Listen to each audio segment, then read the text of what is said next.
About 10,000 years ago, humans started farming, and it marked one of the most important events in all of history. Society shifted from nomadic hunters and gatherers to permanent farming communities. The result was the birth of civilization. Though there have been major accomplishments in the millennia that followed, society was still based on farming in the early 1700s. In the next 300 years, the world changed dramatically due to the Industrial Revolution in ways often unimaginable before. Today, we look at the rise of the Industrial Revolution in modern history. Now we turn to Britain, the first industrialized country in the West. Though we're focusing on Britain, the following list of requirements is possible for any nation that would need to become industrialized. First, there were agricultural improvements. Suffice it to say, less people were required to produce more food. The surplus population was then able to become the new class of workers. Second, financial institutions were in place. Britain had a central bank and a credit system to raise funds. Third, Britain had capital, that is cash from global trade. Fourth, they had a growing middle class of entrepreneurs, and also aristocrats existed that were willing to participate in the new business ventures. Britain, through luck, also had some of the key resources needed for the Industrial Revolution, including coal and iron. It also possessed a good transportation network. It was a fairly small country, but had numerous rivers and good ports. The government supplanted it with new roads, bridges, canals, and later railroads. The government was also fairly liberal and supported business enterprises. Lastly, Britain had the world's largest empire at the time, which provided raw materials to make products and markets to sell finished products. In short, Britain was well primed for an industrial revolution. The first industry to experience a revolution was the textile industry. People always needed clothes, but before the revolution, production was done in the home using labor-intensive means, basically hand spinning and weaving. With the Industrial Revolution, production was moved to factories and skilled laborers were replaced by machines. Incredible advancements were made in the production of thread. James Hargreaves invented the spinning jenny in 1764, which made it possible to spin multiple spools. Then Richard Arkwright invented the water frame in 1769, which was powered by water, not humans. Then the two features were put together in 1799 by Samuel Crompton to create the spinning mule. The net result was 200 to 300 times more thread could be produced by these machines than by hand.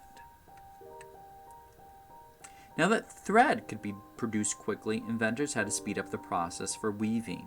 The flying shuttle was invented in 1733, but the real achievement was the power loom in 1787 by Edmund Cartwright. Now cloth could be made by machines. This resulted in a huge shift in labor. The number of power looms in 1813 was about 2,400. And in 1850, there was over 250,000 power looms. The reverse happened to hand weavers, with 250,000 existing in 1820 and only 3,000 in 1860. The profession was eliminated by technology. I certainly hope no machine replaced your teachers.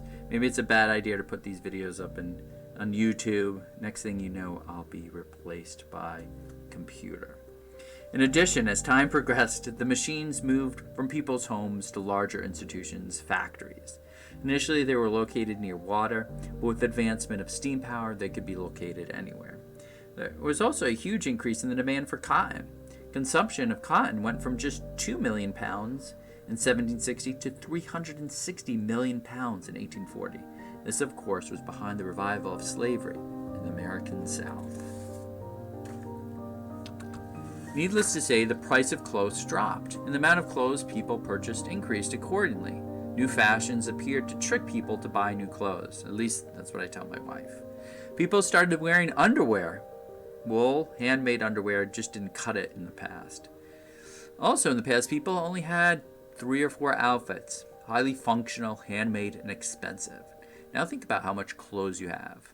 But there's some outfits you own that you've never even worn. Pre-modern people seeing your closet would imagine you were royalty.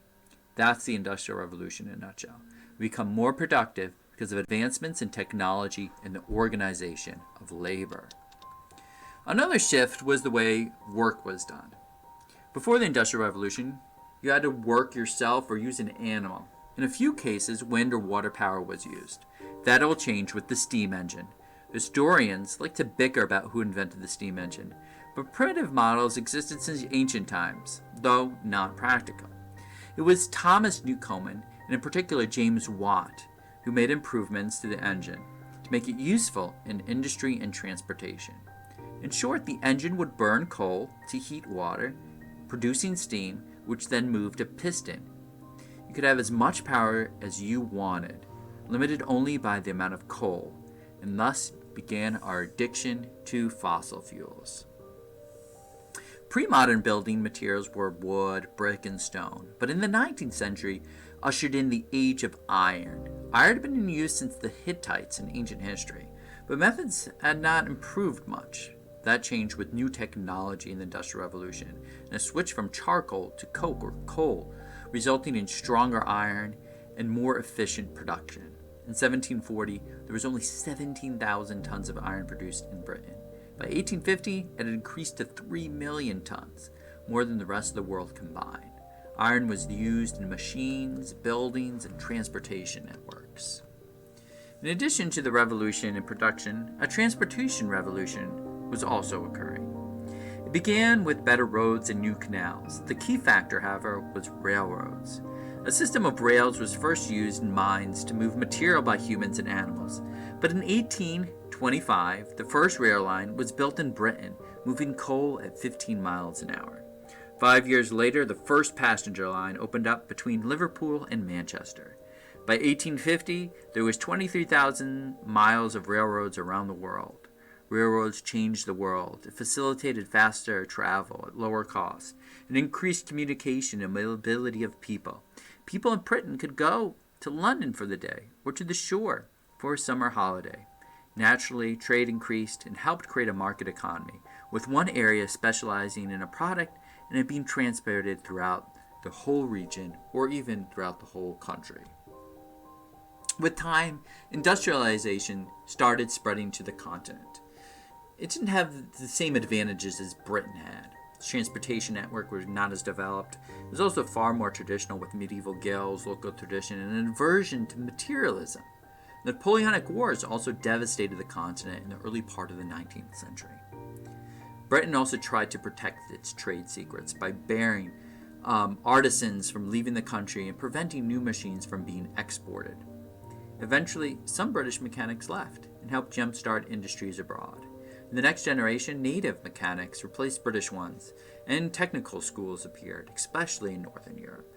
Industrialization of the continent took a different form, with larger government involvement and control, higher tariffs to fight the cheap British imports, larger corporations, and an emphasis on heavy industry over textiles. Americans also industrialized under different circumstances. One contribution was the refinement of protection techniques. First, using interchangeable parts. That is, rather than having a master craftsman to produce a single unique item, the production is broken down into small parts, easily produced by semi-skilled laborers. Eli Whitney is often credited for being the first to use interchangeable parts to produce guns for the U.S. government, but in reality his guns were not completely interchangeable. This would later be combined with the assembly line in the Second Industrial Revolution, used famously by Henry Ford. Soon the textile industry developed in the U.S. North. Samuel Slater, a British apprentice, brought the technology to Rhode Island and created the first water-powered mill there.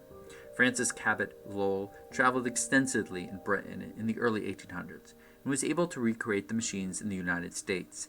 His company built a planned city known as Lowell, Massachusetts, around a massive factory. It became the second largest city in New England and the model for future development across the North. One further development in American industrialization was the advent of the steamboat. Several steamboats had been developed in Europe, but none had a lasting impact. In 1807, Robert Fulton launched the Clermont, a boat that ran from New York City to Albany, and it was the first commercially successful steamboat line. Within the century, steamboats would revolutionize river and ocean transportation. In 1851, the world's first fair opened in London. It had over 100,000 exhibits and 6 million visitors. It was supposed to show off the technological achievements of Britain and its wealth. At the time, it was producing, that is, Britain was producing one half of the world's manufactured goods. The Crystal Palace, constructed out of iron and glass, was the centerpiece. An act of defiance, it was built over a row of trees, showing man's dominance over nature. It was the height of the Industrial Revolution. The impact of the Industrial Revolution is hard to quantify. It was marked by increased productivity due to new machines and technology, as well as improvements in production and the rise of factories and division of labor. There was also a transportation revolution with railroads and steamboats, creating increased mobility, communication, and trade. These changes had a profound impact on society. And next time, we'll explore the social impact of the Industrial Revolution.